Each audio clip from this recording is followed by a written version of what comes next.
On recommence, donc on est de retour après une longue interruption, fructueuse interruption. On recommence avec des forces nouvelles, renouvelées comme le printemps, et libérés comme ceux qui sont sortis d'Égypte.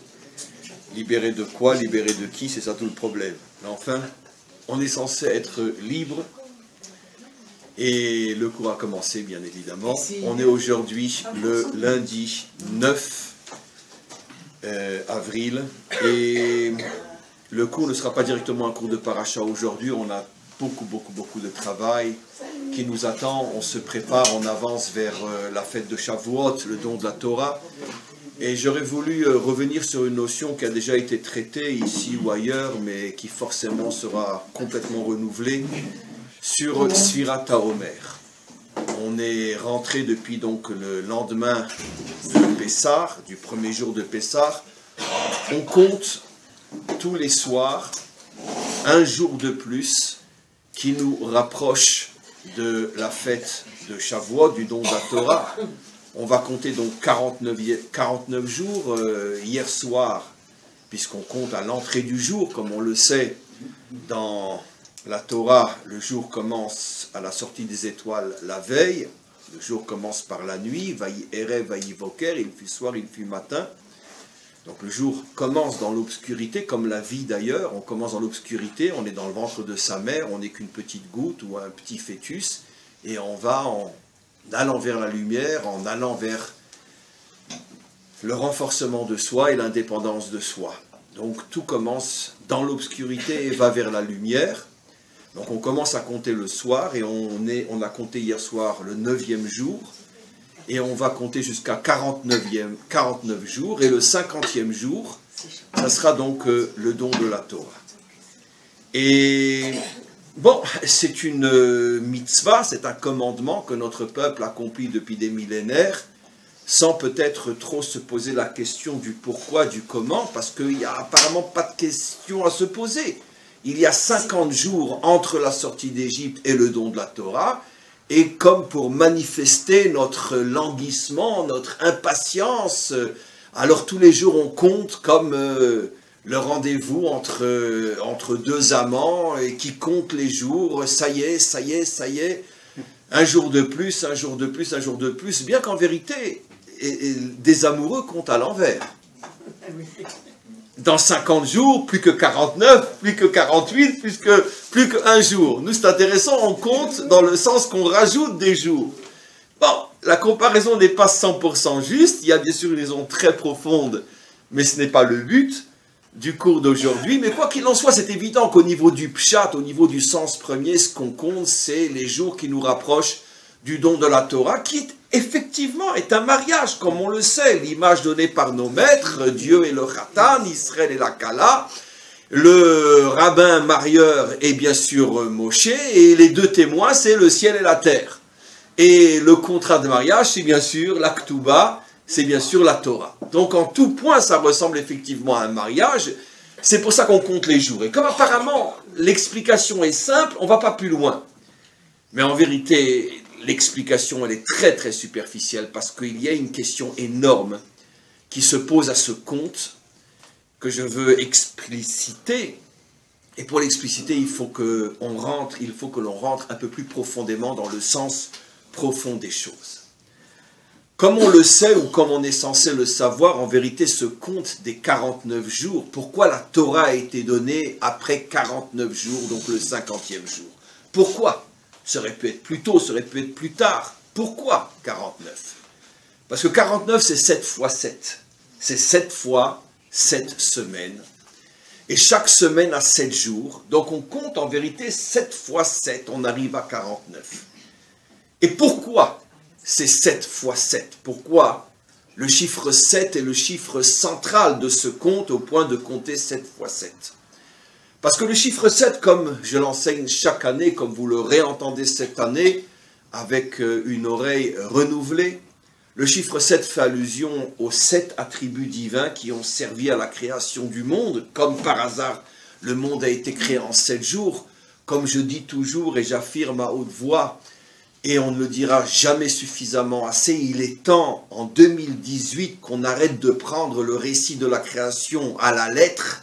Le monde a été créé en 7 jours de 24 heures, ce qui est une idiotie absolue, en ce sens que de toute façon, pour compter 7 jours de 24 heures, il faut au moins que la lune et le soleil soient créés. Or, ils n'ont été créés que le 4e jour. Donc, comment on peut compter des journées de 24 heures les 4 premiers jours? Donc, évidemment, c'est un récit complètement codé, complètement métaphorique. Et l'une des explications les plus profondes et les plus authentiques, c'est que les 7 jours de la création font allusion à l'utilisation des 7 énergies créatrices représentées par les 7 attributs divins. Le premier jour, mais ce n'est pas un jour de 24 heures, le premier jour, c'est-à-dire le premier shlav, comme on dit shlav en français, la première étape de la création, c'est la diffusion, l'utilisation de l'énergie contenue dans le premier attribut divin qui s'appelle l'attribut du chesed. Le deuxième jour, la deuxième étape, c'est l'utilisation d'une nouvelle force qui s'appelle Gvura. La troisième étape, l'utilisation d'une nouvelle force qui s'appelle Tiferet, jusqu'au Shabbat, qui est le dévoilement de l'énergie créatrice appelée Malchut. Alors là aussi, je pourrais expliquer, mais sincèrement, pendant des milliers d'heures de cours, ce que signifie la première énergie, ce que signifie la deuxième énergie. Mais restons simples, car même le simple est déjà très profond. Donnons un exemple extrêmement simple. Quand quelqu'un vient pour me reconstruire mon salon, que je veux modifier, je veux abattre des murs, je veux agrandir ici, je veux changer la couleur, je veux aussi qu'il me meuble la cuisine, etc. Il va devoir utiliser toutes sortes d'instruments. Un marteau très solide pour détruire les murs, puis un pinceau pour repeindre, et quantité d'autres instruments selon le travail qui va être fait. Il va y avoir un moment où il va travailler uniquement avec le marteau, un moment où il va travailler avec le balai, car toute la poussière, il va falloir la mettre de côté, un moment où il va travailler avec, peu importe, il va utiliser différents instruments qui montrent qu'il avance dans la réalisation du projet, car selon l'instrument, si je m'y connais, je peux dire, ah, il est à telle étape. S'il est à l'étape du pinceau, c'est qu'il a déjà passé 2, 3, 4, 5 étapes. Si je le vois avec son balai, je sais qu'il vient à peine de terminer de détruire les murs pour reconstituer la cuisine et le salon. Donc, c'est ça ce que la Torah nous dit. Premier jour, deuxième jour, troisième jour, c'est l'utilisation de différentes forces qui chaque force va permettre d'avancer dans un shlav, dans une étape de la création. C'est pas 7 jours de 24 heures, bien évidemment, qu'à Dieu ne plaise de comprendre des choses d'une manière aussi puérile comme à l'époque du Moyen-Âge. Donc, combien de temps a duré la création, on n'en sait rien. Mais ça, c'est pas le sujet non plus. Le compte des 78 ans, c'est depuis l'apparition de Adam. Et ça, c'est un compte réel. Il y a 5778 ans, pour la première fois depuis le début de la création, est apparue une créature qui a su se connecter au maître du monde sans être idolâtre, sans être tout ce qu'il ne faut pas être. Malheureusement, ça n'a pas duré très très longtemps, car il est retombé, etc.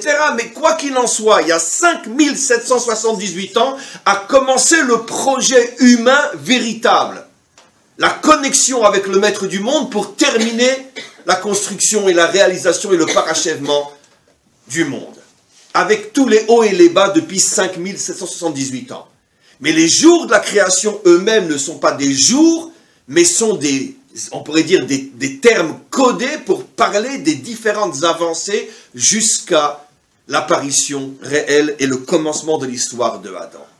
Maintenant, 7 attributs qui sont en vérité les 7 derniers qui correspondent aux 7 jours de la semaine, Chesed, Gvura, Tiferet jusqu'à Malchut, auxquels correspondront dans l'histoire, comme on le sait, c'est des répétitions mais très importantes, 7 justes authentiques qui correspondent aux 7 piliers qui chacun représente l'une de ses qualités. Comment les appelle-t-on? Le premier, Avraham, Yitzhak, Yaakov, Moshe, Aaron, Yosef et David. Et quand, à quelle occasion, on invite chaque jour l'un de ces personnages célèbres à se mettre à notre table d'une manière virtuelle mais spirituelle malgré tout, car leur lumière est là si on mérite qu'ils acceptent de venir à notre table pendant la fête de Sukkot, bien évidemment. Donc, Ces 7 forces sont 7 étapes dans la création, ces 7 forces sont 7 jours de la semaine, ces 7 forces sont 7 personnages authentiques qui incarnent l'ensemble des qualités que la Torah nous demande d'atteindre. Et donc c'est la raison pour laquelle on compte 7 semaines, parce que pendant chaque semaine se dévoile l'une de ces forces créatrices, l'une de ces qualités. Pendant la première semaine se dévoile la qualité du chesed, la deuxième semaine la qualité de la gvura, la troisième semaine la qualité de Tiferet, Avraham, Yitzhak, Yaakov, on en reparlera. Et enfin la dernière semaine avant le don de la Torah, la semaine de Malchut, la semaine de la royauté, la semaine du roi David. Et après le don de la Torah. Donc on a compris.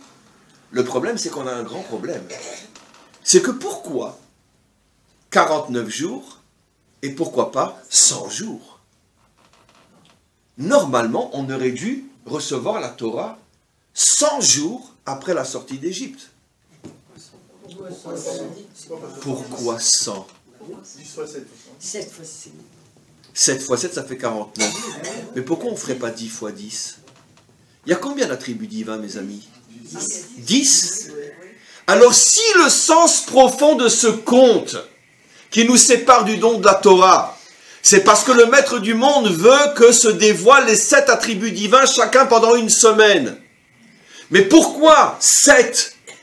Combien d'attributs divins y a-t-il? 10. Il en manque 3. Moi j'ai commencé à compter à partir de Chesed, mais il en manque 3 qui s'appellent, les 3 premiers sont Chochma, Bina et Dat. On peut dire aussi Keter Chochma Bina, Madame la Mekoubal. On peut dire aussi. Mais on peut dire Keter Chochma Bina, on peut dire Chochma Bina Dat. On va tout de suite, vous allez voir. Donnez-moi encore quelques secondes, je vous prie, mais après on simplifie comme si on était dans une piscine, dans un bel hôtel d'Elat. Tranquille. Laissez-moi juste y arriver. D'accord? Donc, il manque 3 attributs. Pourquoi on ne les compte pas? La question, je la pose sur le Homer, je pourrais la poser aussi sur les jours de la création. Pourquoi il n'y a pas 10 jours de création, puisqu'il y a 10 attributs divins? Et chaque attribut représente une force spéciale qui permet de créer des choses spéciales. Pourquoi il n'y a que les 7 dernières qui permettent de créer? Si les 7 dernières qui sont les plus basses, les plus faibles, permettent de créer, alors à plus forte raison les 3 premières. Pourquoi il n'y a pas 10 jours de création? Et pourquoi il y a 7 commandements et pourquoi il y a 10 commandements et pas 7, pardon? Pourquoi un minyan c'est 10 personnes et pas 7? Si le bon Dieu il aime le chiffre 7, alors il n'avait qu'à faire qu'une communauté commence avec le chiffre 7. Non, il faut 10 juifs pour faire une prière réelle. Pourquoi on a reçu 10 commandements et pas 7? Alors pourquoi des fois t'aimes le 7 et pourquoi des fois t'aimes le 10? Vous voyez bien que le 10 il existe dans la Torah. Alors pourquoi pas 10 jours de création? Et selon le principe du 7 fois 7, si on fait 10 fois 10, on aurait dû recevoir la Torah au bout de 100 jours. Et pas au bout de 49. Alors pourquoi finalement le maître du monde a décidé de créer un temps sans tête? Puisque les 3 premiers sont la tête. J'explique. Là aussi je le redis, vous le savez. Très schématiquement, là je simplifie à outrance. Les 10 attributs divins se divisent en 2 grandes catégories. Les 3 premiers sont appelés les attributs du cerveau et les 7 derniers sont appelés les attributs du cœur. Les 2 membres vitaux qui sont les symboles et la source de la vie, on vit avec son cerveau, on vit avec son cœur. Vous savez que jusqu'aujourd'hui il y a une grande discussion parmi les médecins et qui aussi est une discussion entre les grands maîtres et les médecins. Quelle est la définition de la vie? Pour les médecins, cher ami, quand le cœur fonctionne ou quand le cerveau fonctionne? C'est pas encore acquis aujourd'hui. C'est pas encore tellement clair. Il y en a qui disent que si le cerveau fonctionne encore, même si le cœur est éteint, il est encore vivant. On ne peut pas débrancher. Il y en a qui disent le contraire. Il y en a qui disent qu'il faut les 2. Il y en a qui disent qu'un suffit. Enfin, un qui ne fonctionne plus pour dire qu'il est mort. D'après la halakha aussi, c'est pas évident du tout. Si je ne me trompe pas, mais je prends sur moi, je crois que peut-être je dis une bêtise, si je ne me trompe pas, d'après la halakha, plus ou moins comme c'est établi aujourd'hui, si le cœur est arrêté, même si le cerveau fonctionne encore, on le considère comme mort. Mais il se peut que je me trompe. Il me semble Il me semble que d'après la halakha, c'est le cœur qui est déterminant. Mais en tous les cas, les 10 attributs divins se divisent en 2 grandes catégories, les forces du cerveau et les forces du cœur. Donc finalement, quand on compte 7 semaines jusqu'au don de la Torah, on met en évidence que pour recevoir la Torah, il faut essentiellement avoir un cœur pur. Ce qu'on appelle en hébreu le tikkun. Tikkun, il y a un autre mot, tikkun midot. Tikkun midot, c'est un mot qu'on connaît. Oh, yesh lo midot ra, oh, yesh lo midot tovot. Il a de bonnes qualités, il est bourré de défauts. C'est le tikkun alev. Il semblerait que le maître du monde, pour nous donner la Torah, s'est contenté du tikkun alev, pas du tikkun mohar. On va y arriver doucement. Doucement, doucement, doucement. Donc, on commence à avoir une explication. Si la Torah nous a été donnée au bout de 7 semaines, c'est pour nous dire que si tu veux recevoir la Torah, il faut avoir un bon cœur. Et on comprend effectivement que ça correspond aux 7 forces qui sont aussi 7 qualités. Première qualité, le chesed, la générosité. Il faut que tu sois un homme qui soit réellement généreux. C'est quoi un homme généreux? Une définition, alors sur chacun des 7, on va donner une définition extrêmement courte, mais extrêmement forte. Première qualité que tu dois réparer, c'est le cœur. C'est quoi un homme généreux? Allez, qui c'est qui se risque à dire une bêtise? C'est quoi un homme généreux? Celui qui fait des corbanotes. Ça, c'est pas une bêtise, mais quel rapport? Dans notre monde d'aujourd'hui, et là vous avez dit quelque chose que... Dans le monde d'aujourd'hui, on n'a pas de bête amigdash, on n'a pas de corbanotes, c'est quoi être un homme généreux? Qui pense aux autres, qui fait passer... Tout ça c'est juste, mais c'est... Je vous dis, non, c'est pas ça. Ma définition de l'homme généreux, d'accord? Je viens de gagner... Trouver l'équilibre entre... Je viens de gagner 10 000 euros. Très bien. 10 000 euros. Alvaï, les rattachés. Je viens de gagner 10 000 euros. Quelqu'un toque à ma porte. D'accord? Lui, il ne sait pas que je viens de gagner 10 000 euros. Il toque à ma porte. Voilà, j'ai faim. Bon, je fais ma petite enquête. Je vois vraiment que c'est un vrai pauvre. Parce qu'aujourd'hui, malheureusement, il y en a tellement de déguisés. Mais bon, j'ai fait ma petite enquête. C'est un vrai pauvre. D'accord? Tiens, 2 000 euros. C'est généreux, ça? Non. Oui.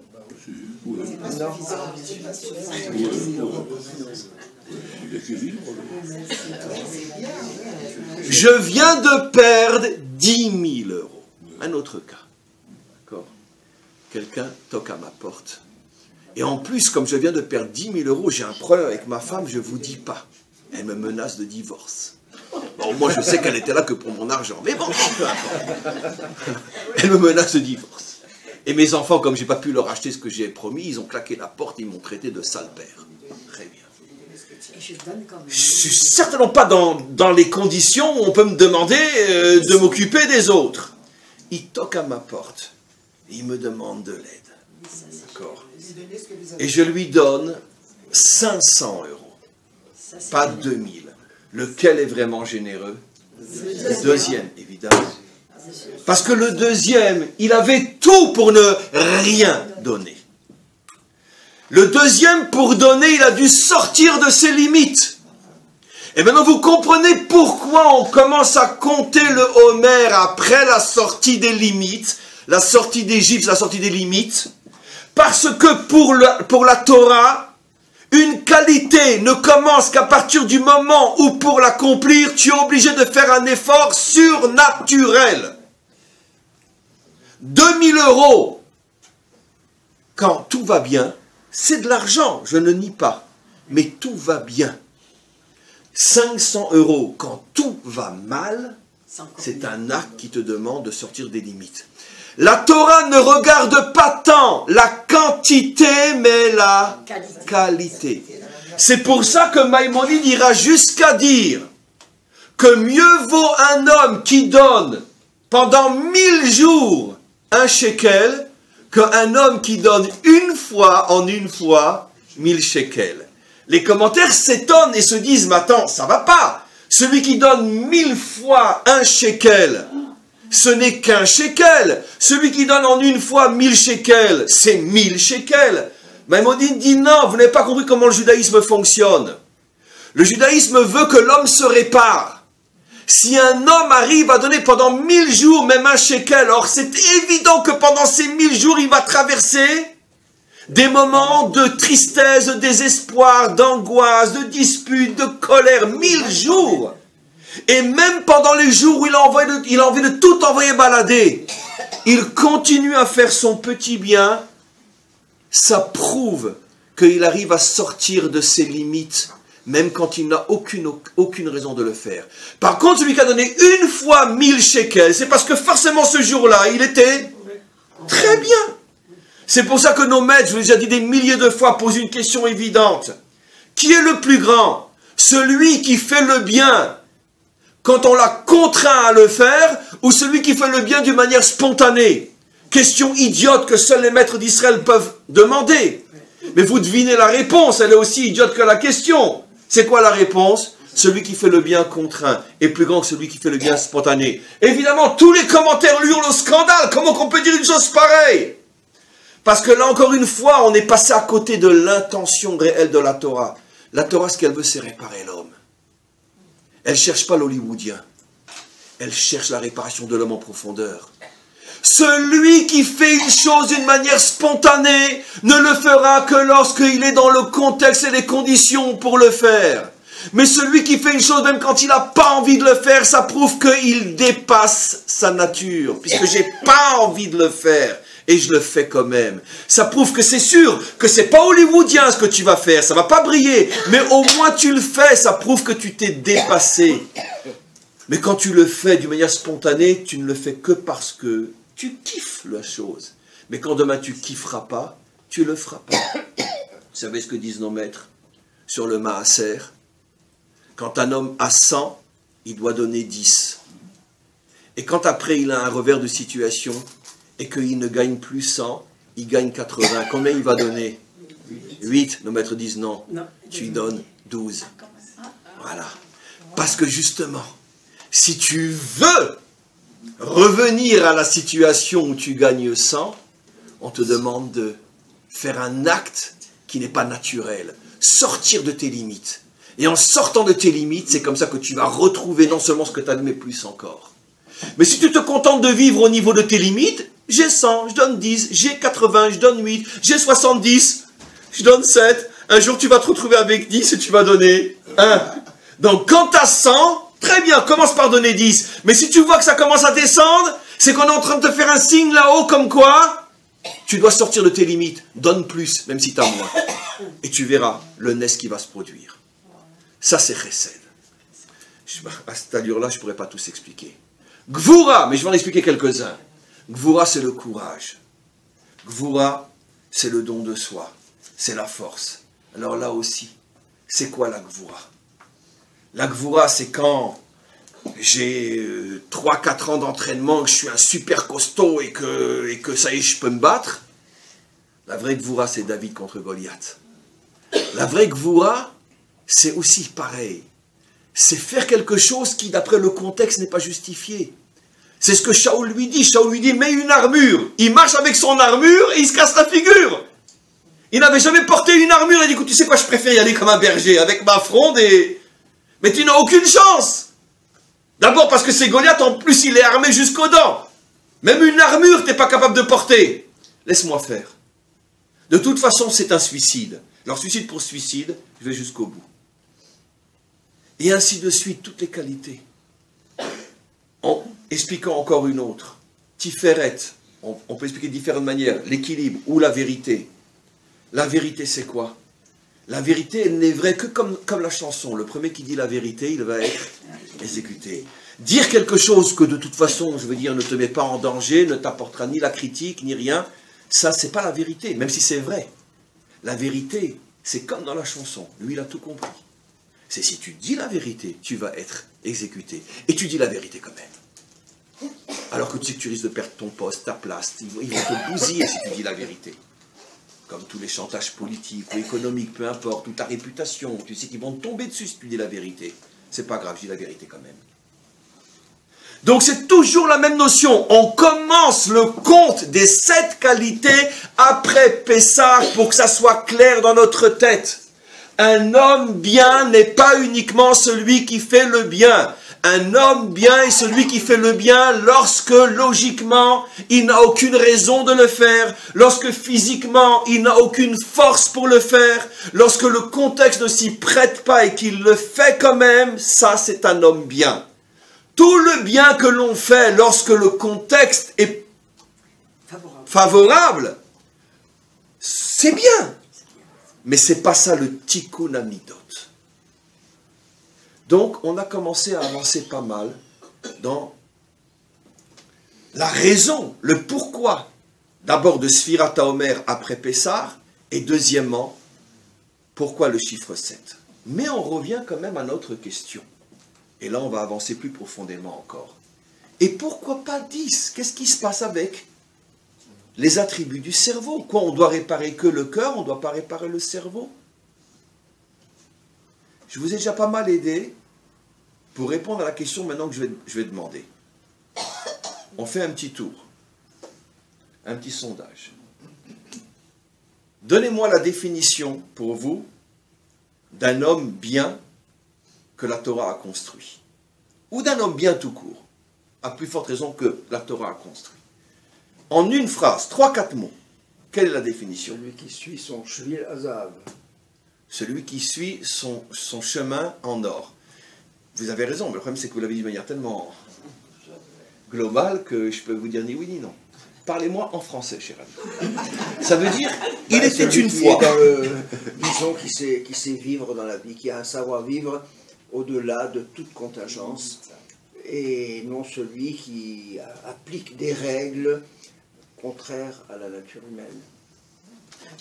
Je suis d'accord, mais concrètement, le plus simple possible, la définition d'un homme bien, tel qu'un enfant de 6 ans pourrait le comprendre. C'est plus compliqué, vous voyez? Rien n'est plus compliqué que d'être simple. Il respecte sa parole. Respecte sa parole. Très bien. Qui se contente de ce qu'il a. Qui se contente de ce qu'il a. Respecter sa parole. Qui aime son prochain. Comme soi-même. Et si je m'aime pas, je ne me supporte pas. Il faut aller voir un psy. Très bien. Le grand problème de l'amour, d'aimer son prochain comme soi-même, c'est que trouvez-moi d'abord quelqu'un qui s'aime. Trouvez-moi déjà quelqu'un sur terre qui s'aime avant d'aimer l'autre. D'accord. C'est pas évident. Il y a aussi. Qui défend son prochain, même s'il ne s'aime pas. Qu'il défend son prochain même s'il ne s'aime pas. Il y a aussi Noah qui construit un bateau alors qu'il n'y a pas une goutte d'eau. Ça, c'est une grande émouna. Et lui, c'était un homme bien. Torah le dit. Vous n'avez pas dit tout à fait la même chose. Dans beaucoup de cours, j'ai le contraire, mais je ne m'opposerai pas à M. Salomon. En tout cas, pas dans le contexte de ce cours-là. Il a une grande émouna. Hachem lui dit que le monde va être détruit, il ne voit encore aucun signe, c'est le plein soleil, et voilà. Très bien. Ok.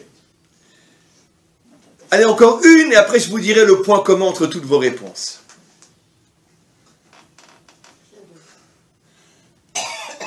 Et vous allez voir, ce que je fais comme c'est révélateur de la suite du cours. L'homme tolérant. Alors, les Italiens, ils ne parlent pas? Je peux dire que c'est moi. Comment? Un homme bien, c'est moi. C'est bien. Mais je ne vais pas vous dire pourquoi, parce que je ne veux pas me vanter. Un homme tolérant. Tolérant, modeste. Celui qui respecte son père et sa mère. Celui qui respecte son père et sa mère. Vous avez tous raison. Qui maîtrise ses pulsions. Très bien. Regardez maintenant la beauté, le chef-d'œuvre de ce que vous avez dit.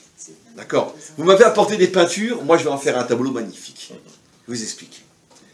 Tout ce que vous avez dit, malgré les différences au niveau de l'expression, tout ce que vous avez dit tourne toujours autour du même problème qu'est tout le début du cours.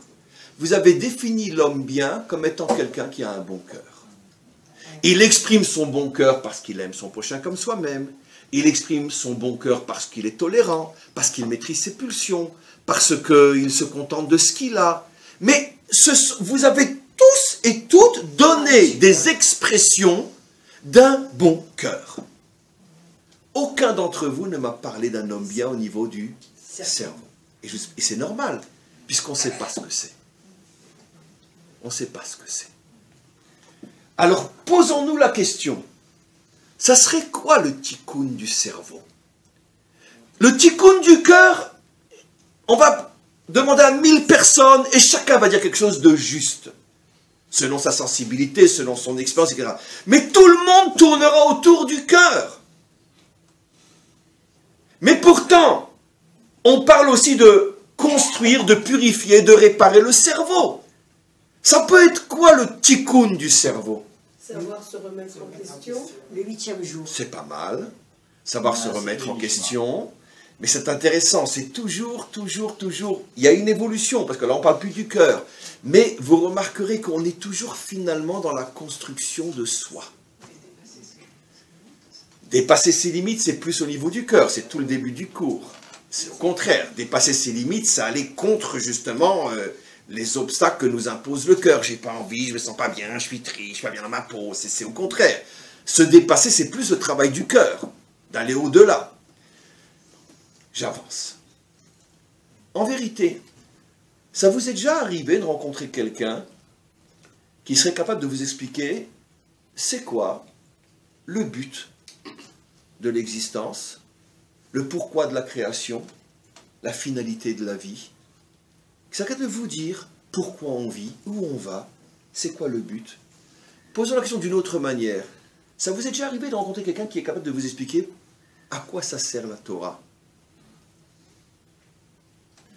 Là, je peux vous dire oui, plus ou moins oui. Si vous demandez à quelqu'un, ça sert à quoi la Torah? Eh bien, il va vous répondre, on a reçu la Torah pour faire les commandements de Dieu. Ne lui posez pas la question, et pourquoi on fait les commandements de Dieu? C'est comme si quelqu'un, je donne souvent cet exemple-là, rentre dans un magasin d'outils, d'accord, et puis commence à acheter 50 outils. Bien, quelqu'un lui pose la question, dis-moi, pourquoi tu achètes tout ça? Pour les avoir. Ah, t'achètes un marteau, t'achètes ci, t'achètes pour avoir une caisse d'outils. Mais généralement, on a des outils pour les utiliser, pour faire quelque chose avec. Non, je les achète pour les avoir. Pourquoi tu mets les tefilines? Pourquoi tu manges cachère? Pourquoi tu accomplis les commandements? Parce que Dieu a demandé de le faire. Mais pourquoi il a demandé de le faire? Je sais pas, je m'en fous, je le fais. Donc, tu as une magnifique trousse à outils, mais qu'est-ce que t'en fais? Qu'est-ce que t'en fais? Le but, c'est de mettre les tefilines, ou le but, c'est grâce au fait de mettre les tefilines, ça va me permettre d'aller au-delà. Et l'au-delà, c'est quoi? C'est sûr que c'est fondamental de manger cachère, mais tu manges cachère pourquoi? Parce que Dieu a demandé, donc tu as acheté les outils, mais tu en fais quoi? Dire la Torah, c'est le mode d'emploi du monde, donc c'est pour devenir heureux grâce à la Torah. Pour devenir heureux? C'est le mode d'emploi du monde, donc pour être bien adapté au monde dans lequel... Très bien, et heureux pourquoi? Et la définition d'être heureux, c'est quoi? Les gens sans Torah sont aussi heureux. D'abord, il y a plein de gens sans Torah qui sont heureux, et je connais plein de gens avec la Torah qui sont très malheureux. Je connais plein de gens avec la Torah qui sont très malheureux. Je connais plein de gens avec la Torah qui divorcent. Je connais plein de gens avec la Torah qui ont des grands problèmes avec leurs enfants, qui boivent. Je connais même des gens avec la Torah qui se droguent aussi. Et ça, je ne sais pas de le dire, surtout sur le direct. Ah oui, bien sûr. Et on a en Israël des gens de la Torah qui ont même été en prison. Mais c'est qu'ils utilisent mal leur Torah. Alors donc, on va dire quelle Torah? Non, ils l'utilisent mal, simplement. D'accord. Ah, on se construire. Si le bon Dieu qui n'est pas content, il me dérange. Là, j'aurais pas dû dire ce que j'ai dit. Mais qui c'est qui? Mais jetez-le par la fenêtre. Le téléphone, bien évidemment. Quoi qu'il en soit, si c'était si simple que ça, que si on accomplit la Torah, on est forcément quelqu'un de réussi, ça fait longtemps que le Mashiach serait venu. Ce serait facile. Ça serait trop facile. Mais non, parce que si on dit je l'accomplis, parce que le maître du monde l'a dit et qu'on n'a pas... Mais on n'a pas quoi? C'est ça la question. C'est quoi le but? Mais on ne comprend pas pourquoi on le fait. Eh bien justement, c'est ça la question. C'est ce que je veux vous mettre en évidence. Que finalement, on est capable de définir le bien comme le bien du cœur. On est capable de définir l'accomplissement des mitzvot parce que c'est la volonté d'Hachem. Mais quelqu'un est capable de me parler du projet? Moi, je voudrais savoir pourquoi Dieu a créé le monde, pourquoi j'existe, où va le monde et quel est le but? Quelqu'un est capable de me le dire? Vous avez déjà entendu un rabbin qui vous l'explique? Chacun à sa manière, parce que justement, on n'a pas de manière. Est-ce qu'on peut dire chacun à sa manière dans le problème du cœur? Non, là on est d'accord qu'il y a des structures. Alors pourquoi chacun à sa manière dans le problème du cerveau? Mais connecté à quoi? À lui. À lui? Ah oui. Très bien. Mais il y a plein de moines tibétains qui sont connectés à lui plus que vous et moi. Sauf que vous quoi? Sauf que nous, Oui. la façon dont on a été créé... On est les meilleurs. C'est très difficile d'être Pas du connecté. tout. Mais alors quoi? C'est parce qu'il veut que nous, justement, que nous appliquions ce pourquoi il nous a créés, et qu'en l'appliquant, ça se répand et qu'on sache que l'objectif et le sens, c'est que lui se révèle ici, Se révèle dans ce monde. grâce à nous. Donc vous commencez à dire quelque chose. Bah oui. Que le projet, c'est de révéler que Dieu est roi, qui dirige le monde, qu'il a créé le monde, etc. En accord avec nous, quand nous on continue Oui, à pour bosser. ça, c'est à nous de le faire. Ah ouais, Donc là, vous commencez à dire quelque chose. merci. Pourquoi je mange cachère? Pour devenir meilleur? Non, ça va m'aider à dévoiler le projet. C'est quoi le projet? En ce jour, Dieu sera un, et son nom sera un, et il sera roi sur toute la terre. Très bien. Bien que faut-il encore définir ce que ça veut dire. Et c'est pas vrai. Mais, vous remarquerez, très sincèrement, dans la vie de tous les jours, franchement, c'est ma préoccupation. Non, Non, arrêtez, non, non. il n'y a que moi qu'on voit sur la caméra, donc même si vous dites, on ne vous verra pas. Arrêtez. Non, mais c'est le background quand même. Le background bécédaire. Mais aujourd'hui, ma préoccupation, quand je viens de me disputer gravement avec mon mari ou ma femme, et je viens de lui sortir toutes les grossièretés possibles et inimaginables, mon vrai problème, c'est que je me rends compte que je suis une abomination vivante. Et que je vais essayer de quoi? De réparer mon cœur. Le projet divin, en ce jour il sera roi, et déjà que j'arrive à ne pas être grossier quand je me dispute avec ma femme, mais en ce jour il sera roi, je me dirais, bon, quand le Mashiach reviendra, ça sera son projet à lui. Mais c'est vraiment pas mon projet, franchement. Très bien. Allez, soyons sincères, soyons sérieux. Aucun d'entre nous vit réellement et sincèrement et authentiquement au niveau du projet, s'il y en a un. On ne vit pas au niveau du cerveau, on vit au niveau du cœur. Parce qu'aujourd'hui, notre vraie préoccupation, c'est de réparer notre cœur. Eh bien, la Torah, elle est très franche avec nous. Elle est très, on pourrait dire, elle est très réaliste. Elle nous prend au premier niveau. Pourquoi le monde a été créé en 7 jours et pas en 10 jours? Parce que si le monde avait été créé en 10 jours, cela signifierait que dès le départ, le maître du monde nous demande de vivre d'une manière profonde, authentique, intensive, au niveau du projet, au niveau du cerveau. Mais le maître du monde sait très bien que l'homme n'est pas capable d'arriver à vivre dès le départ au niveau du cerveau. La seule chose qui l'intéresse, c'est son petit moi, et moi, et moi, et moi. Et plus ou moins, il a conscience que s'il veut un moi super, il a intérêt à réparer son cœur, parce que la jalousie, la convoitise, la colère, la méchanceté, les angoisses, les dépressions, ça tue mon moi et moi j'ai envie de vivre bien. Alors je vais arranger mon moi, d'accord? Et en arrangeant mon moi, en vérité, en arrangeant mon cœur, pardon, je vais construire mon moi. En vérité, le vrai souci de l'homme, même de l'homme bien, c'est le bon Dieu, franchement, mais non, c'est lui-même. J'ai envie d'être heureux, vous avez dit tout à l'heure. Vous ne pouvez pas savoir à quel point vous avez tout dit en disant ça. Non, donc j'ai envie finalement de me faire du bien. J'ai envie de me faire du bien. Très bien, mieux vaut se faire du bien avec un bon cœur qu'avec un sale cœur. Parce qu'au moins, j'embête personne. Mais quoi qu'il en soit, la finalité, c'est moi. La finalité, c'est moi. Le monde a été créé en 7 jours pour nous faire comprendre que dès le départ, le maître du monde sait qu'au plus, au maximum, ce qu'il peut demander à l'homme, c'est d'arranger son cœur, de devenir un homme bien, dont le sujet et le but principal, c'est lui-même.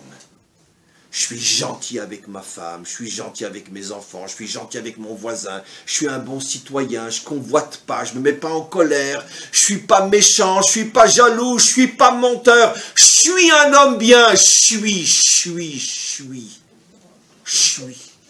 D'accord, voilà. Où est le bon Dieu là-dedans? Ben c'est celui qui m'a donné les moyens de suis. Très bien. Je suis une gomme. Le problème c'est que, c'est pour ça que j'ai fait exprès je suis. C'est que tu vas vite être gommé si tu t'intéresses qu'au chewing gomme. La gomme va venir. Pourquoi? Parce que dans ce monde, le mal s'attaque à tous ceux qui ne pensent qu'à eux, même s'ils pensent à eux dans le bien et pour le bien. C'est pour ça que les gens bien souffrent depuis des millénaires. Pourquoi? Parce que le mal, il dévore tout cru les gens bien. Parce que tant qu'on n'aura pas réalisé le projet divin, le bien n'arrivera jamais à être plus fort que le mal. Et le mal nous bouffera tout cru. Tout cru. D'accord? Tout cru. Donnons un exemple simple. Tiré de l'actualité d'aujourd'hui. D'accord? C'est-à-dire que ce qui se passe en Syrie, on ne peut même pas imaginer, là encore avec l'attaque chimique, etc. Mais, d'accord, le tribunal de La Hague a prévenu que sa première et principale préoccupation, c'était ce qui s'est passé à Gaza ces derniers temps. Et il précise, c'est notre première préoccupation. Je ne dis pas qu'il ne faut pas vérifier, mais oser dire c'est ta principale préoccupation quand le monde est devenu un cauchemar partout dans le monde. D'accord? C'est vrai que les Allemands sont très très forts. Le dernier attentat, c'était un débile mental. C'est vrai que les terroristes sont des débiles mentaux. C'est vrai. Mais d'un autre côté, ce qui sont forts les Européens, ce qui sont forts, c'était un malade mental. Très bien. Allez, on tourne la page. Donc, qu'est-ce qu'on peut attendre d'un monde pareil? Mais dire que c'est la principale préoccupation de Madame Tartompion, c'est le dossier qu'elle a devant les yeux du soir au matin et du matin au soir, d'accord? Comme par hasard, le lendemain, l'attaque chimique en Syrie. Comme si le bon Dieu, il disait à cette bonne femme, pauvre tarée, c'est ça ta seule préoccupation? Mais tiens, et maintenant, qu'est-ce que tu vas faire de ça? C'est le lendemain qu'il y a l'attaque chimique.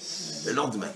Si ce n'est pas un signe du ciel, ça, comme pour dire comment Hachem devient fou de rage de la méchanceté des gens, gratuite. Mais d'un autre côté, qu'est-ce que je veux tirer de là? Que vous pensez qu'en devenant quelqu'un de bien, on va arranger le monde? On ne peut pas, c'est pas possible. Parce que les méchants seront toujours plus forts que nous. Et les méchants, ils n'en ont strictement rien à faire de notre bien à nous. Mais le maître du monde savait que de toute façon, on ne peut pas demander à l'homme de construire le cerveau. En tous les cas, dans un premier temps. Alors d'abord, on va lui créer une semaine de 7 jours. Construis ton cœur. Et dans un premier temps, on va lui donner une Torah qui est donnée au bout de 7 semaines. Construis ton cœur. Vous remarquerez ce que dit Rashi, il y a un verset extraordinaire. Juste avant le don de la Torah, le verset dit, il commence au pluriel, que tous les Juifs arrivèrent au pied du mont Sinaï, le verset est au pluriel, et Israël se tenut droit devant le mont Sinaï. Dans le même verset, on commence au pluriel et on termine au singulier. Nos maîtres ne peuvent pas voir cette anomalie, et ils disent, c'est pour te dire que quand Israël est arrivé devant le mont Sinaï, prêt à recevoir la Torah, ils étaient tous comme une personne avec un seul cœur. Rashi met en évidence tout le cours. Avec un seul cœur. Mais combien de cerveaux il y avait? Dis-moi ce que tu dis pour que je puisse dire le contraire. Sinon, ce n'est pas deux juifs. Donc, un seul cœur. Oui, avec le don de la Torah, on a commencé à faire le tikkun du cœur. Comme un seul homme avec un seul cœur. Mais au niveau du cerveau, comme quelqu'un a dit tout à l'heure, je crois que c'est vous. Non, chacun voit le projet comme il le veut. Très bien. D'après les chassidim Intel, le projet, c'est d'aller à Rosh Hashanah, à Ouman. D'après les chassidim Intel, c'est de dire que le rabbi est Mashiach. D'après une autre faction d'Israël, le projet, c'est d'étudier la Gemara toute la journée. D'après d'autres, c'est de reconstruire l'État d'Israël. Et d'après d'autres, c'est peu importe. Chacun, il a son projet. Mais quel est le vrai projet? Quelqu'un le sait? On ne peut pas le savoir. Puisque depuis la création du monde, en vérité, on s'en est jamais préoccupé. Et la Torah qu'on a reçue, heureusement ou malheureusement, jusqu'à présent, c'est une Torah qui nous construit le cœur, mais pas le cerveau. Et qui va nous la révéler, cette Torah qui construit le cerveau? Eh bien, c'est pour ça qu'on on avance vers la délivrance finale. Combien de fois je vous ai déjà expliqué qu'il y a 2 Torahs? Il y a la Torah, la première, celle qu'on a reçue, qui ne répare que le cœur, et qui s'appelle la Torah qu'on a reçue sur le mont Sinaï. Allez, vous connaissez la suite du cours. Et doit-on recevoir une autre Torah un jour? Une autre Torah Sur une autre montagne. se dévoilera. Oui, et où elle se dévoilera? C'est un verset explicite. Ki mitzion tetse Torah. Les prophètes ont dit clairement qu'un jour la Torah se dévoilera sur le mont Sion. Ki mitzion tetse Torah. Mais je ne comprends pas, mais la Torah elle était donnée sur le mont Sinaï. Qu'est-ce que ça veut dire qu'un jour elle va sortir sur le mont Sion? Alors là, on ouvre la porte à des milliards et des milliards d'heures de cours. Mais restons simples. Nos grands maîtres expliquent qu'en vérité, c'est bien sûr la même Torah, si j'ose dire, car c'est des dimensions très différentes. Mais c'est 2 étapes dans le dévoilement de la Torah. La Torah du Sinaï est la Torah qui a été donnée pour réparer le cœur. Mais la Torah de Tzion, son projet essentiel sera la réparation du cerveau. C'est que va apparaître un monde dans lequel le discours ne sera plus « Ah, c'est un homme bien, il ne se met jamais en colère ». Le discours sera « Waouh, c'est un homme bien, il est capable de nous expliquer où on va et pourquoi on y va. Il est capable de nous révéler le projet. » Ça, c'est un discours pratiquement inexistant aujourd'hui. Le discours rabbinique classique, c'est il ne faut pas dire de la shonara, il ne faut pas convoiter, il ne faut pas se mettre en colère, parce que c'est le seul discours acceptable aujourd'hui. Pourquoi? Parce qu'on est encore dans la Torah du cœur. Mais le monde évolue vers le dévoilement d'une nouvelle Torah, ou plutôt d'un dévoilement d'une nouvelle étape dans la Torah, qui sera le dévoilement du projet divin. Où les hommes s'occuperont de savoir, de comprendre et de réaliser le pourquoi de l'existence. Pourquoi vit-on? Où va-t-on? Et regardez ce qui est extraordinaire. Je vous l'ai déjà dit des milliers de fois, mais jamais comme je vais vous le dire maintenant. Qui dit dans les prophètes le verset Ki mitzion tetse Torah? C'est les Juifs qui le disent? Non, c'est les nations. Tiens, qu'est-ce que les nations font là? Pourquoi tout d'un coup s'intéressent-elles à la Torah de Tzion et elles n'ont jamais adhéré et jamais adhéré à la Torah de Sinaï? Pourquoi? Parce que tant que la Torah s'intéresse uniquement au cœur, les nations ne s'intéressent pas à la Torah. Mais quand les maîtres d'Israël seront capables d'enseigner au monde quel est le but, la finalité, le projet, toutes les nations se sentiront alors concernées et elles participeront à ce dévoilement. Et c'est elles qui diront Ki mitzion tetse Torah. Les nations dans leur subconscient sont en attente d'une Torah qui révèle le vrai projet. Pourquoi on est là? Et cette Torah se révèle au fur et à mesure que le peuple juif revient sur sa terre, se reconstruit sur sa terre, et petit à petit va pouvoir, grâce au dévoilement de la Torah qui se dévoile en Eretz Israël, va pouvoir révéler le projet. C'est ce que les nations attendent, consciemment ou non. Pourquoi nous combattent-elles? Comment? Pourquoi nous combattent-elles? Parce que pour l'instant, le peuple juif est encore coincé à l'intérieur de la Torah du cœur. Et les nations, ça je l'ai déjà expliqué dans un autre cours, dans des dizaines d'autres cours, les nations inconsciemment, c'est comme si elles nous disaient, vous ne faites pas ce pourquoi vous avez été choisis. Nous sommes en attente de la révélation du projet. Or, si c'est uniquement pour réparer le cœur, à l'arrière, on n'a pas besoin de vous. Parce que réparer le cœur, tout être humain sincère et honnête sait qu'il faut réparer son cœur. On a besoin d'être juif pour savoir qu'il ne faut pas être coléreux, envieux, jaloux, médisant, etc. On a besoin des juifs pour ça. On n'a pas besoin des juifs pour ça. Parce que chaque homme qui veut s'améliorer sait qu'il faut réparer ses défauts. Mais par contre, le projet divin tel qu'il est caché dans la Torah, au niveau du cerveau de la Torah, il n'y a qu'Israël qui a reçu ce projet, il n'y a qu'Israël qui pourra le révéler. Et c'est comme si les nations, consciemment ou non, disaient à Israël, tant que vous ne ferez pas ce pourquoi vous avez été choisi, on vous rentre dedans. Évidemment que consciemment, ce n'est pas du tout ce qu'ils pensent, mais dans leur subconscient, c'est ce qui se passe. C'est comme s'ils étaient là pour nous obliger à devenir nous-mêmes. Nos chiens de garde. Voilà, d'une certaine manière. Quand je parle des nations, je ne parle pas des individus des nations, bien sûr, je parle des gouvernants, des leaders, des dirigeants, etc., des idéologies. Je ne parle pas du français dans une ville de France. Je parle de l'idéologie des nations, telle qu'elle nous combat depuis des millénaires. Et donc, on comprend que quoi? Que finalement, le monde évolue vers tout d'abord la construction du cœur, mais le vrai projet, la Torah de Tzion, c'est la construction du cerveau. C'est un sujet qu'on ne touche pratiquement pas. D'abord, chez nous, les Juifs, ce n'est pas vraiment notre préoccupation. On a trop de problèmes avec notre cœur pour s'occuper de notre cerveau. Vous comprenez maintenant, si je ne me suis pas trompé, pourquoi la halakha définit aujourd'hui que la mort dépend du fonctionnement du cœur. Il se peut que quand on rentrera dans le monde de la délivrance, peut-être qu'à ce niveau-là, la loi changera et qu'on tiendra compte aussi du cerveau. Peut-être. Maintenant, vous comprenez, mes amis, pourquoi. Et ça, je le dis chaque année je le dis avec encore plus d'émotion et de larmes virtuelles qui me montent aux yeux. Vous comprenez pourquoi le maître du monde s'est arrangé pour que toutes les fêtes qui touchent la renaissance de l'État d'Israël tombent précisément pendant la période du conte du Homer.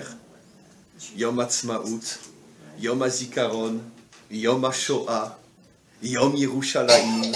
Tous les jours qui symbolisent la renaissance de notre jeune nation, la plus vieille de toutes et la plus jeune de toutes, tombent toutes pendant cette période-là. Mais pourquoi? On aurait pu très bien faire que ça tombe avant ou après. Elle ne dure que 49 jours, cette période-là. Comme par hasard, tout tombe pendant ces 49 jours. Mais c'est incroyable. À chaque fois, je suis bouleversé par cette remarque. Il y a 12 mois dans l'année. Il y a 365 jours, pardon. Et boum, toutes les fêtes de l'État d'Israël ou les commémorations de l'État d'Israël tombent pendant ces 49 jours. Mais pourquoi? Parce que le maître du monde nous envoie un signe. Mes enfants, je vous ai ramenés cette fois-ci sur cette terre pour que vous ameniez vous-même et le monde dans la nouvelle étape, la Torah de Tzion. Sachez que votre retour sur cette terre ne tiendra que si cette fois, vous ne recommencez pas l'erreur commise toutes les fois où je vous ai amené sur cette terre, où vous êtes contentés uniquement d'essayer d'être des gens bien. Mais le monde ne se suffira pas de gens bien, car les gens bien, on les bouffe tout cru. Ce que le monde attend de vous, c'est que vous soyez un modèle pour expliquer au monde ce pourquoi on est sur terre. Et c'est seulement à cette condition que ce retour tiendra. Sinon, lo aleinu, ce n'est pas la première fois qu'on est revenu. Si vous voulez que ça tienne, il faut dévoiler le projet. Et ça, c'est la Torah de Tzion. C'est pour ça que Yom Ha'atzmaut, Yom HaZikaron, Yom HaShoah, Yom Yerushalayim. On a fait exprès que Yom Ha'atzmaut tombe pendant la période du Homer? Non. C'est le 5 Iyar, c'est le cours de la semaine prochaine, bien évidemment. Le 5 Iyar, c'est la fin du mandat britannique. Comme par hasard, le 5 Iyar en plein compte du Homer. Et Yom Yerushalayim, on a fait exprès pendant la guerre des 6 jours de libérer Jérusalem. Boum, le premier jour de la 7e semaine. Ça ne pouvait pas être 8 jours après? 15 jours après? Non, il fallait que ça soit encore pendant le compte du Homer. Mais c'est incroyable, c'est miracle vivant. C'est signe incroyable que le maître du monde nous envoie. Tout se concentre dans une période de 49 jours. Tout ce qui concerne la renaissance d'Israël sur sa terre. Qui ne voit pas le message?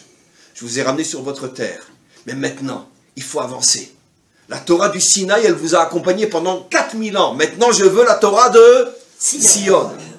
Je veux un peuple qui soit capable, avec la Torah, de s'enseigner et d'enseigner au monde entier pourquoi on existe. Quel est le but, quelle est la finalité. Et au fur et à mesure que ce discours va devenir le discours officiel d'Israël, les nations vont adhérer. Et on va se rendre compte que de plus en plus de non-juifs, je ne parle pas de conversion, je parle d'adhésion des nations au projet global. Les 70 nations vont adhérer. Bien sûr qu'il va y avoir des combats énormes, dont le plus important de tous, qui est bien sûr la guerre de Gog et Magog, qui a déjà commencé depuis fort longtemps, on est en plein dedans.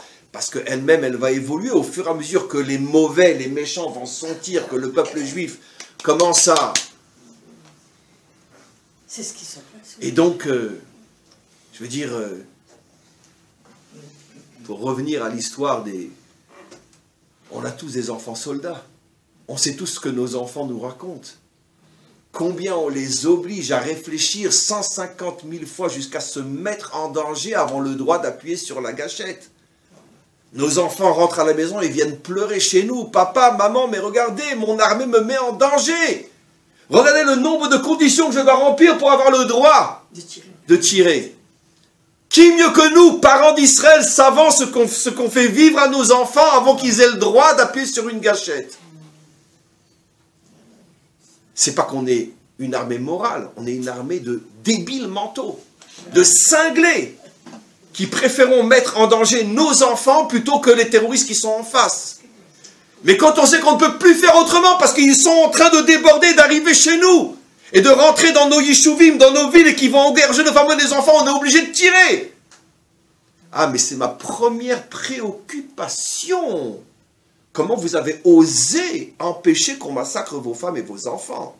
Parce que eux, quand ils arrivent de notre côté, eux, on sait ce qu'ils font, ils n'ont pas de problème.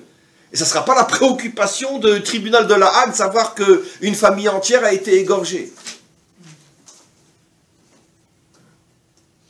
Eh bien, je vais vous raconter une histoire. Et je veux qu'elle soit enregistrée. Sans entrer dans le détail qui, quoi, qu'est-ce, vous pouvez vérifier, ceux qui ont des gens qui sont dans la plus ou dans la main pourront vérifier. Ce Shabbat, une maison du Rova Yehudi a été attaquée avec des cocktails Molotov. Vous avez entendu parler, bon, ceux qui connaissent, etc. Des dizaines de cocktails Molotov qui sont tombés dans la cour, dans la maison. Une maison où il y a des enfants, etc., etc. Et les Arabes ont attaqué, ils voulaient passer sur le toit, rentrer dans la maison, on peut imaginer le massacre, etc. Ce Shabbat, oui, ce Shabbat. Renseignez-vous, vous verrez. Dans le Rova, dans le quartier juif, du Rova Yehudi.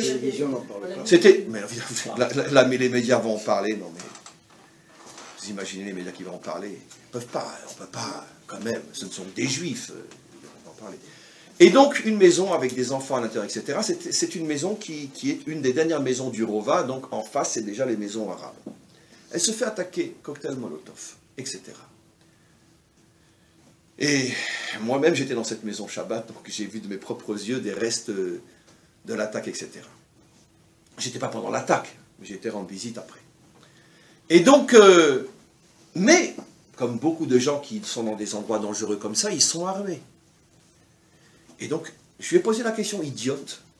Je dis, mais pourquoi t'as pas au moins tiré en l'air? Tiré en l'air, pour leur montrer que tu es armé. Parce que finalement, eux, jusqu'à ce que la police et l'armée arrivent, ils étaient sous le feu des cocktails Molotov. Je dis, mais au moins tire en l'air. Il me répond grave. Tu sais ce qui m'attend si rien que je tire en l'air? J'en ai pour des mois d'interrogatoire, de mishpat, de ci, de ça, etc. pour prouver que je pouvais, que j'avais le droit de tirer en l'air, etc. etc. J'ai pas envie de ça.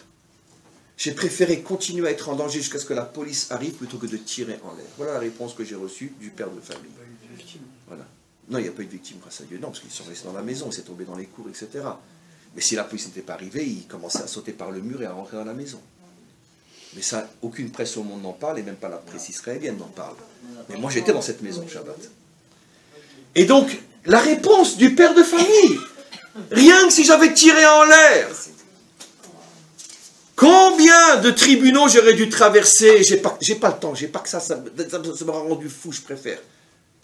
D'être interrogé par des juifs, pourquoi tu as tiré en l'air? Alors que j'ai 5 enfants à la maison qui risquent d'être égorgés. Donc, j'ai pas tiré. J'ai attendu que la police vienne. Ça veut dire encore une fois, c'est la preuve la plus grande. D'accord? Trop bon, trop. Dans ce monde, être bon ne sert strictement à rien parce que le mal aura toujours le dernier mot. La Torah du cœur ne changera pas le monde. Le monde commencera à changer le jour où on sera capable de révéler le projet. Mais attention, à ce moment-là, c'est pour ça que j'ai commencé cette histoire-là, il y aura un sursaut de toutes les forces du mal qui essayeront d'empêcher le dévoilement, pour empêcher les 70 nations de rejoindre Israël. Et ça sera la fameuse guerre que l'on appelle la guerre de Gog et Magog. Le dernier sursaut du mal, des méchants, pour essayer d'en finir avec le bien. C'est pour ça que là, ça sera un danger comme il y a rarement eu dans l'histoire. Mais ça sera le dernier sursaut du serpent. Et à ce moment-là, se réalisera la promesse qu'on lui écrasera la tête avec le talon. L'humanité prendra son talon et véritablement lui écrasera la tête. Et à ce moment-là, le monde passera dans l'étape de la délivrance finale. Et ce seront les 70 nations qui monteront sur le mont Sion. Et c'est elles qui diront « Kimit Sion Tetse Torah ». Qu'on ait le mérite de le vivre encore dans notre génération. Amen. La semaine prochaine, le cours sera bien évidemment sur Yom Ha'atzmaut. Et la signification aujourd'hui, à tous et à toutes, une très bonne journée.